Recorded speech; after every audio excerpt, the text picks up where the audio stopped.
I'm Mike Geisler, and this is How You Sell Without Selling Out. Roger that. Hi, everybody. I'm Rogers Healy, and welcome to Rogers That, a podcast dedicated to selling without selling out. And simply put, today we have one of the handful of people that changed the entire trajectory of my life. I would put him on the same level as my dad, as my mentor, Jerry McNabb, and a handful of other people. We had a very brief stint of working in the same office. I worked for him about 16, 17 years ago. And I was in a really interesting phase of my life trying to discover what I was supposed to be doing. And I'm a big believer that you find what you want to do by finding out what you don't want to do first. And working for Mike Geisler for literally only like 2 or 3 months, it gave me a different purpose. I think that a lot of people, as they approach turning 25, go from having a job and bouncing around to really trying to find their career. And I had a background in real estate and didn't think that residential real estate was what I wanted to do for my entire life. So I did what everyone told me to do. I got into commercial real estate. And I loved it. I loved working for Mike, but I had a different calling. I didn't know what it was, and it eventually led me to being my own boss and an entrepreneur. But what I learned from Mike, it was simple, which I think is sometimes the most complex things to learn. And Mike is a servant leader, and his objective every single day, whether he tells you or not, is to leave people better than he found them. And in a very competitive environment, in a very successful office environment, Mike made me feel like an equal, and I feel like that's what a true leader does. And speaking of a true leader, Mike is also the recipient of the 2022 Stemmons Award, which is given out to really just the best leader in commercial real estate. And I can guarantee it's not just because Mike is the founder of Venture Commercial, as well as multiple other vehicles of revenue. Mike is just a great man. And so today, I've asked Mike to come on the podcast to share his story, talk about his love for Dallas, his love for his family, his love for making people better, but really his love for legacy. So Mike, after 35 years in commercial real estate, we finally get to talk about everything that you've done. So welcome today to the show. Thank you. Thank you for having me. How was the intro? Perfect. Was it really? Beautiful. What do you think? Yeah. Also, Mike is also an SMU alum, and he's a music guy, which we didn't know until a few years ago. And Mike and I have had multiple conversations on that. But anyway, back to Mike Geisler. Get us inside the headspace of just the most respected man in business. What got you to where you are today? Man, I don't know where to begin. It's just a journey, right? There are just these moments in life, and mine started at SMU. After my junior year, my counselor said I needed something to put on my resume because I'd been painting houses in the summer. And one of the guys' houses I painted got me an interview with the Henry S. Miller Company. And I ended up getting a summer internship there, and they offered me a job. I still had a year of college left. They offered me a job when I graduated. And I parlayed that into working part-time in the fall and full-time in the spring as I finished up school. Well, weren't you also in the band in school? And you were did you have the aspirations to getting into the world of sales or even commercial real estate? I think I didn't know what commercial real estate was, but one of my best friends was studying architecture, and he and I used to drive around and we'd say, what goes there? And so, we'd figure out, what goes there. And at the time we were doing this, one of the intersections was the toll road in LBJ. It was Cotton Fields, the southeast corner, which is now Lincoln Center. We thought it'd be a good racquetball club, which there was one there, but there's also a couple million square feet of office and a hotel. And for all y'all wondering, racquetball was the pickleball of the 70s, 80s, and early 90s, and much like pickleball, quickly died off. But back to Mike. Yes. But I think I love buildings. I love the way environments can make you feel, whether those are shopping environments, which is mainly what I work in. But even, I think more important, what we're realizing now is office space. It's more important that be inspiring and connect more with with the employees that work there. So I love environments, and I didn't know exactly what real estate was, but this internship put it all together. And back then too, I mean, again, the company you interned for was what? Henry S. Miller Company. Which that kind of, people realize the importance of the Henry S. Miller family, especially in Dallas. But would you say they kind of laid the groundwork for a multitude of real estate companies and pioneers? Oh, absolutely. At the time that I was there, they were the largest commercial brokerage company in the state. Wow. Bigger than CB, bigger than Cushman. And in fact, most of these bigger companies had a hard time getting a footing because Miller was so dominant. And they were dominant because, the Miller family stepped into those leadership roles as well, and I can tell you some amazing things. I remember being told about the first time Trammell Crow took his first real significant vacation to Europe, is that he came over to Henry and said, "Hey, I'm leaving the country, and you have power of attorney to do anything on these properties while I'm gone." That was their friendship and their relationship. Wow. Yeah. Do you give me power of attorney if you need to take a trip? I could do that. Wow. Okay. Cool. That'll be episode 1.2. So you get into commercial real estate and you start to realize that, for me in the world of sales, real estate, commercial, residential, there's like your typical salesperson, right? Which I don't think you and I really fit into that box. But you've always been just Mike. Was that a hard adjustment going from relative innocence and being in the band and doing things that are in the world of arts? And you might look at a field and see something different than just an office building and just money. What was that adjustment like from a headspace perspective at a really, really early age, going from painting houses to working for the largest commercial real estate company in the entire state? Sure.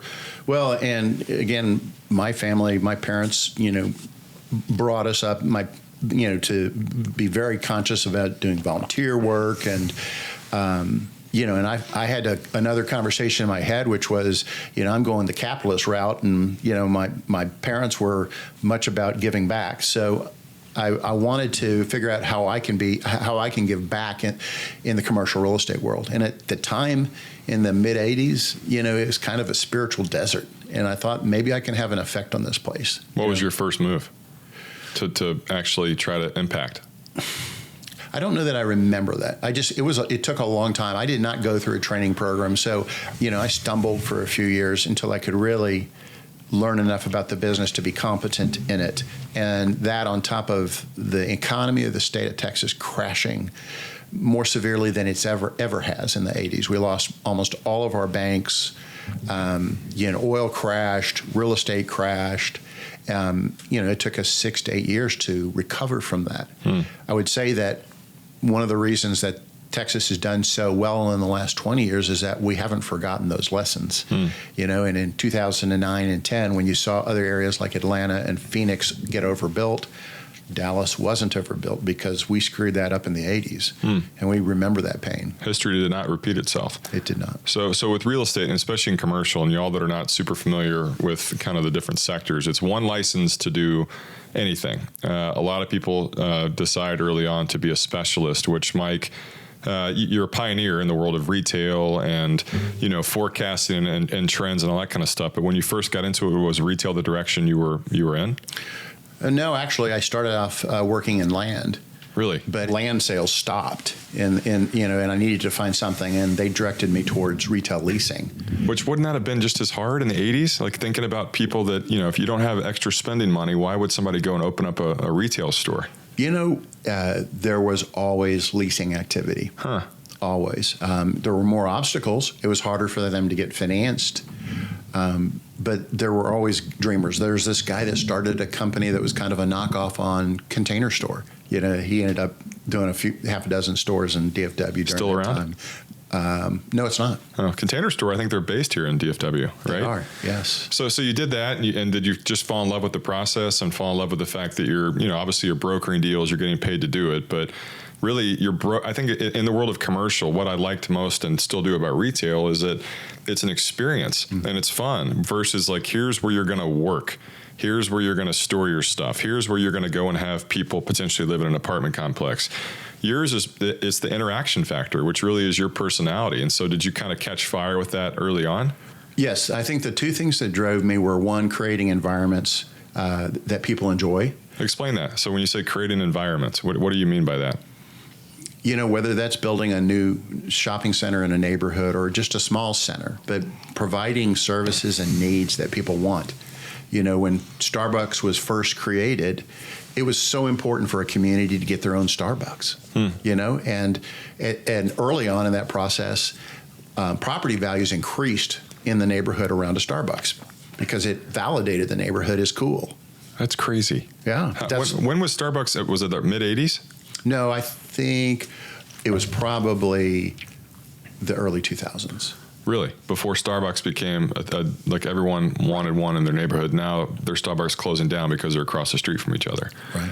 But creating an environment, did you feel like you were orchestrating and kind of in a fun way playing God and going and, I remember when I worked for you, the craze was that was coming up. It was taco shops and yogurt stores. And I thought it was so cool to go and take a dive into Wahoo Fish Tacos. I'll never forget this, which I don't think they came here, but I knew what it was because of the beach towns. And you're like, this is going to be such a big thing. I was like, really, taco shops? Where in my mind, the last big craze was like bagel shops, which came crashing down because of, the no carb diet. But did you see this in your head and you were able to go and hand pick neighborhoods where you were kind of the Pied Piper, whether it was a Starbucks, a yogurt store, a taco shop, or, container store? Yeah. One of the accounts I worked on for a long time was TCBY. I think I did 35 deals with them. Oh, my God. White chocolate mousse shiver with Oreos. There's still one over on the corner of Abrams and Mockingbird. Yeah. Really? Yeah. The country's best yogurt is down to one store. At least in DFW. So how quickly did you do 35 TCBYs? Probably over 5 years or so. What happened? Why did TCBY lose its luster? You know what? They started because Dallas was a corporate-owned market, and they did very well, and then they ended up selling units to franchisees, and I think that's kind of what undid everything. Huh. Wow. So you did 35 TCBYs. Are you still at Henry S. Miller? I think I started at Henry S. Miller, and then when I moved to the Weitzman Group in 1990, I still was doing deals with them. And so you start to build a name for yourself as the retail guy, and then people are starting to pursue you to represent them. And then, like, what was the first big idea you had that led to potentially a development or led to representing, a family that maybe owned part of a city? Well, I'll tell you that we were saying one side is creating environments. The other is being a part of people's lives. And retail lets you experience that more than I think the office world. It's some of my favorite deals weren't big deals. They were deals where, you're helping a guy open up his first tailor shop, and, that shop puts his kids through college. And to get close to the folks that are living the American dream, there was a cleaners where, his daughters all went to Ivy League schools. I think that's kind of neat to be a part of it and to see how hard the whole family works in a business. How can you, I want to ask you to share some wisdom. I'm a deal guy as well, and I can share your sentiment, but someone who might be younger than us, or maybe they're chasing the wrong things, knowing that, the reality of doing a deal for a tailor is you might not make the money that you would make for a restaurant or for an anchor tenant. How do you enter that sincerely knowing that you've got to give them the same service where the upside might be a different kind of grade, but what's the headspace that you have to get in doing that? Well, I think I feel like you need to acknowledge that it's a privilege to be able to serve others, right? And so it doesn't make, it's really easy to get excited about a sexy deal or a big deal, but it's also a privilege and sometimes you make more of a difference in people's lives with those smaller deals than the big ones. And those smaller deals tend to mean a lot more to the landlord because those are the spaces that usually that's really those small remaining spaces they have. That's really kind of what improves their return. Because they'll never be late on their rent because they're so prideful about being on time and hitting their numbers. Yeah. So talk to me about Dallas. I think that we talked about this before we got started, where we both are huge proponents of our city, and whether you live in Dallas or not, it's just it's a fun case study for real estate and what you've been able to see happen. Whether you're talking about the corner of LBJ and what was it? LBJ and what? In the toll road. That was raw land. When I was in college, the tollway extended, I think, just past Addison. Right now, we could go all four ways potentially to Oklahoma, to Waco, et cetera. But what have you seen happen over the course of your multi-decade career in Dallas and retail, et cetera? And then follow-up question, where do you see it going? Sure. Well, when I started at Henry S. Miller, we officed downtown in Bryan Tower, and there were 2 buildings north of Woodall Rogers. So Uptown had 2 tall office buildings, the Crescent and, another building I'm blanking on. But today, you go over and now our skyline is 3 times as wide as it was when I started. And every time I come back from Fort Worth and I hit I-30 and you see our skyline, it's still... it still hits nerves for me. It's special. And to see how much Dallas has grown and the quality of development that Dallas has is really exciting. Where do you see it going? I think it's going. It's going in all directions. The core is densifying. The suburbs are continuing to populate. So it's growing in all directions. How would you describe a typical Dallas person? I've always said that Dallas, to me, it doesn't have an identity, and I think people take that the wrong way. I'm like, no, it's kind of like America's, and don't quote me on this, but it's like America's London, where it's not like a typical. It's like, oh, they're from Dallas, but I feel like that's changed so much even since COVID that we have diversity now, we have culture.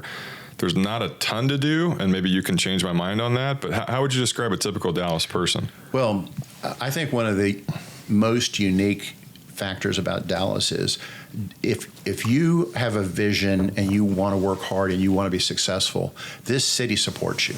There are a lot of other more established cities where you have to be a 3rd generation Bostonian to really break through the top level.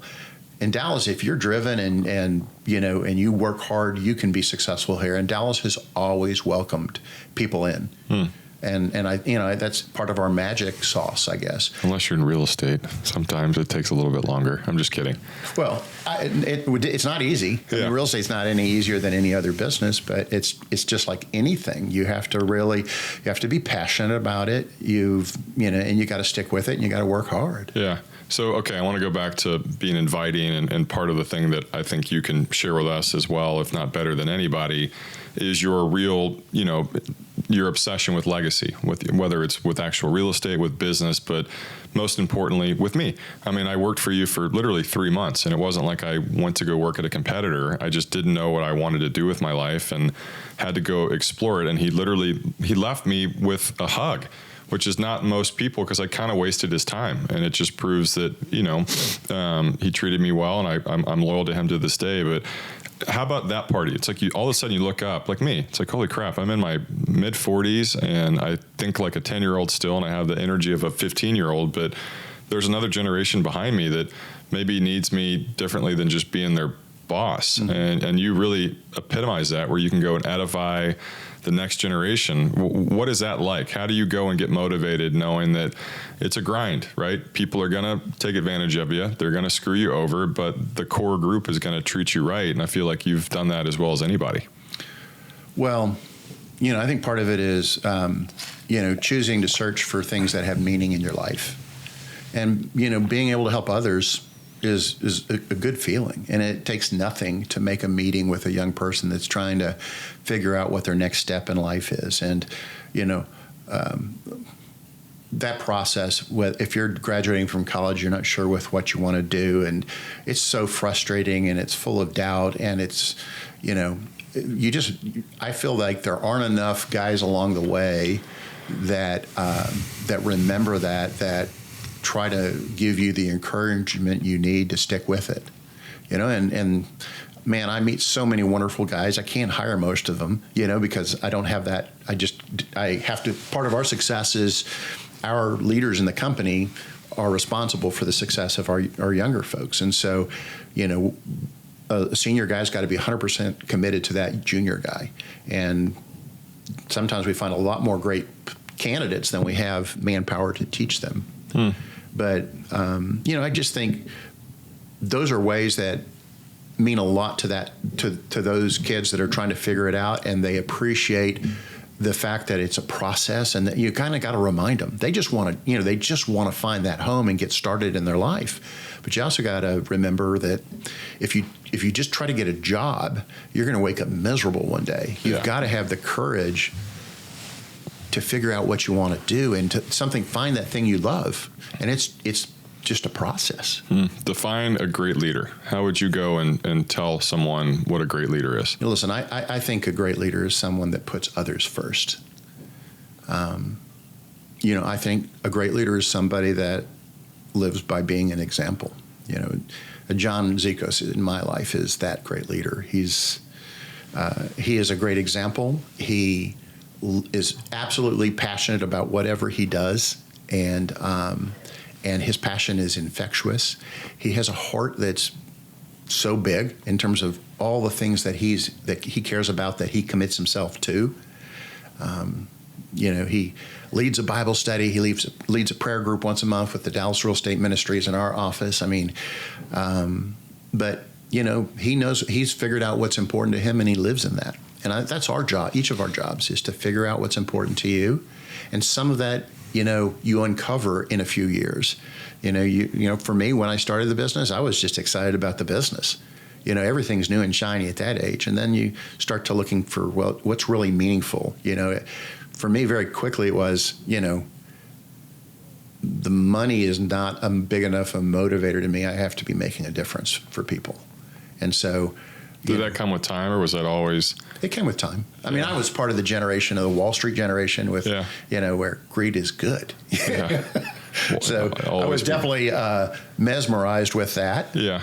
But it wears off really quick. But don't you think too? And I feel like I would never put you in that category, and even if I didn't know you in the '80s. But I feel like law of attraction, whatever it is, however you want to describe it. But when our daughter was born, I tell people I just stopped caring about everything else. Not that I cared about the right things differently, and I think through that, everything around me just started to actually grow as it was supposed to. But don't you feel like that's also kind of similar when you're out there just being Mike and you're helping people and you're helping somebody find an 800 square foot retail store at the same time you're doing an 80,000 square foot lease? Don't you feel like it comes back to you differently, and you're serving the Lord, you're serving people? But that to me is why you're a success. But you're not just a success because you're a great guy. Your company dominates. Right. But don't you feel like that's a part of the formula that a lot of people just don't get? It is. And I think by human nature, we're all distracted by the flashy, shiny objects, especially brokers. And some of that's money and material success. But, I think what our company is and what we're about is, we're very much about the broker. I'm trying to find a way to help those folks be more successful. How can they serve their clients better? And, and also compel them to think deeper, What's your method of doing that? Asking for selfish reasons. I'm so black and white that sometimes I just want to shake people, right? And I heard something a while back. My mentor one time told me, do you want to know what time it is, or do you want to know how to build a clock? And I was like, I want to know what time it is, but I have to lead with that sometimes, where people actually say, build the clock. I'm like, damn it. But I feel like you have perfected that. What's the process for delivering that, to people that maybe don't have the same experience that you do? Well, I think bring everybody in your company through a process of determining what the values of that company should be. First of all, how are we going to treat each other? And we have a Venture Way, that is anything that's on that list at the Venture Way, it required 100% agreement by every broker and every staff person. And that's the standards of which we choose to exist and treat each other. You lead by example. I feel like that's what a great leader does. What you said is they lead by example. Well, and finding more ways to make that active. We have this we call the wall. It's a big wall that we created, and we change out the messaging on the wall. And right now we've got your favorite quotes. But, I'm just trying to do more things that provoke a deeper thought, get people to think deeper about themselves and their lives. One of the things I wanted to, you hear the millennial generation, the Gen Z generation, they're all caught up with work-life balance. And, old guys think that's stupid and crazy, but it's, I feel like I understand both sides of it, because I think you have to live a balanced life to be your best.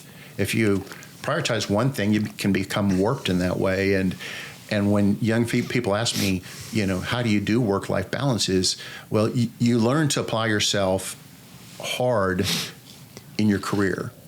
And then when you get married and you have kids, you learn to apply yourself to that degree to your kids.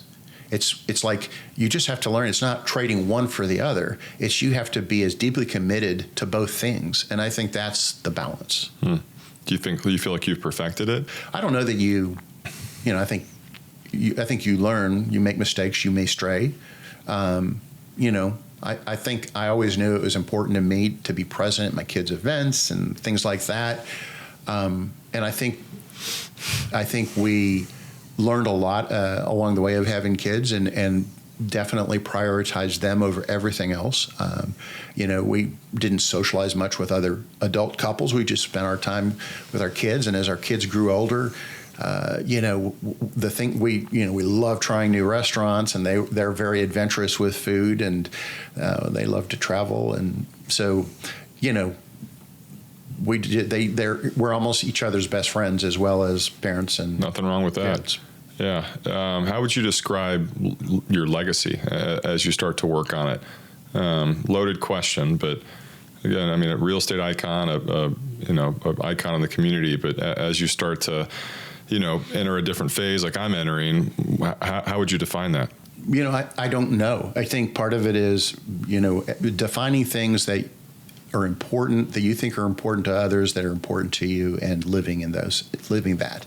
And, right now, one of the things that's important to me is trying to teach younger people how to build wealth. Nobody told me how to build wealth. And, a couple folks that I worked with in my career didn't want you to build wealth. They wanted you to work for them the rest of your life, So my goal is to help younger folks learn how to build wealth through real estate, because it's what I know how to do best.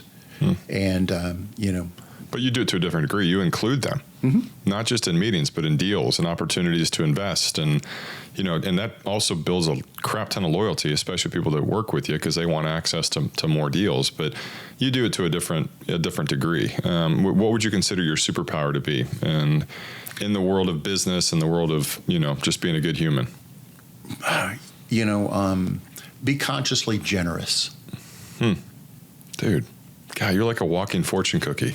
It's just the nuggets of wisdom. It's just it's so believable, and it's so genuine. And I learn a lot from others. And one of my former partners, Larry Leon, really challenged us to live generously. And you think about that, it just doesn't take much to do that, but nobody thinks about it. And the more you think about it, the more it's easy to do. And so being generous, including people, young folks in the deal, including them in the general partnership side of the deal, give them roles that they can grow and learn by. Yeah, that's a skill set that I don't think many people have, is seeing how to go and be a vision for it. I had to be really intentional with the strategy and the growth, because I'm trying to become that person, but that was a really big struggle of mine. It's in large part because I didn't think a lot before I just did stuff, including even with this kind of stuff. When you look back, a few more decades down the road, and you think of all the things that you're most proud of, as far as mentoring, as far as a deal, right now at this moment, what would you choose to be at the pinnacle of that list, at the top? What are your proudest accomplishments? Not firing me. I think just being that stepping stone on everybody's journey. Sometimes they become a big part of your life, and sometimes they're passing through your life. But again, looking at life that way, not looking at life that it's got to be one or the other, that it can be both, and that it can be rewarding to be both. I had dinner last night with a couple guys at another brokerage firm, and I didn't even remember that I interviewed this guy. And he told me about that, and how that helped him at that time in his career. And so I'm not sure that I really know. I mean, there are a lot of things that I'm proud of and excited about, but I think creating a culture, that's something that could be more of a legacy that perpetuates going forward, and growing people into leaders. How about the best way to support you? How do we find Mike Geisler, whether it's through venture, whether it's through community? What's the best way to support you? Gosh, I don't know. Do you want us to follow you on Instagram? How do we find your Instagram account? You can find Venture Commercial has an Instagram account. What's the hashtag, or the hashtag? What's the handle? What's their name? We'll just It's look up venture commercial will pop up. Yeah, venture commercial. Yeah, I don't remember my line, but you can find it by Michael Geisler, and I mainly just do photographs, artistic photographs. And yeah, that's cool. As we wrap this up, let's end it with your pearls of wisdom. Whether it's the best advice you've ever received or the best advice you can give all the people listening today and in the future, you want to leave them with one thing. What is it? You learn to work hard. I watched my father. He had an amazing work ethic, and that set a tone for me. And I think that you learn to work hard, but then you learn how much you can how much you continue to grow as your capacity to understand things and grows, and you can operate multiple lines of businesses, companies. I think that's pretty fascinating. I think I don't think I ever knew that. I thought there were some people that were exceptional, but I am not exceptional. But I am continuing to grow as a person and learning how much my brain can handle, and also realizing that it's not that I have to sacrifice a personal life or a spiritual life, but it can be all of those things. Huh. Good Lord, man, you got a gift, right? And I think that you have a way to go and deliver really high level stuff, and it's digestible and it's simple. And literally, I mean, like I meant what I said. You made one of the most profound impacts on me, and it's in large part, I'll never forget it. You believed in me. And I remember sitting in an office with you and Carter Wilson, who I don't think I've seen since this day. And I don't know if you guys still keep in touch. He was at my Bible study earlier. Tell him hello. I remember he had a really curly head of hair, and I was so nervous, and you made me feel so welcomed. And I know you do that with everybody. And I remember every single minute of it. And when I told you what I wanted to do, it was a genuine go get them. That's not most people, especially in the world of sales. And so I would consider you one of the best leaders I've ever met, my only boss. But just the gift that you have given so many people, it's widespread. And I feel like that's a legacy that most people would be honored to even be a part of. And so that's why I wanted to talk with you this morning and, share your wisdom and your heart for others. But you really epitomize what I consider to be the best leader. And so thanks for joining us today. And y'all go to venturedfw.com to see all the cool stuff that they're doing, from retail leases to really edifying the next generation of leaders in business in our community. So Mike Geisler, I'm a big fan. I love you, and I'm grateful for you spending time with us today. Roger's that. There we go.